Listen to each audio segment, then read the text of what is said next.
Conseil américain pour la paix en Syrie. Ce n'est pas une guerre civile, mais une guerre de pouvoir américaine.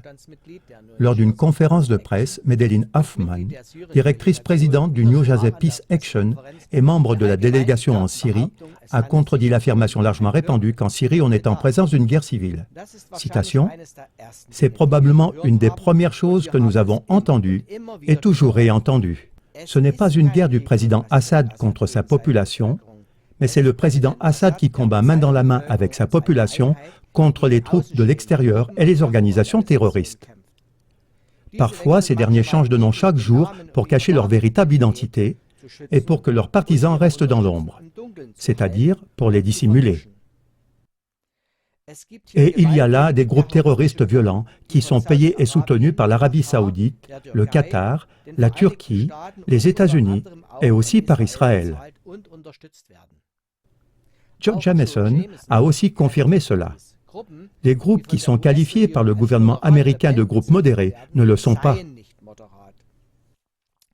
Ils ont décapité un jeune garçon de 12 ans pendant que nous étions là-bas. L'administration américaine mène en Syrie une guerre de substitution géopolitique pour renverser le gouvernement d'Assad. George Jameson, c'est fondamentalement incorrect. Ça va à l'encontre des lois de l'ONU. Les États-Unis bombardent des parties de la Syrie et cela enfreint les lois internationales.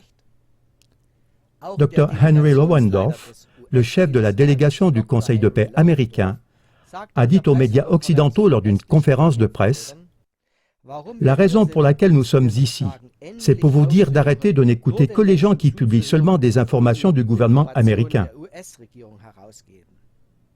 Allez vous-même en Syrie pour voir ce qui s'y passe. » Chers téléspectateurs, la Syrie peut éviter le même destin que la Libye qui est tombée dans un grand chaos après le renversement de Kadhafi et l'intervention de l'OTAN sous la direction américaine. Vous aussi, vous pouvez apporter votre contribution en propageant cette émission.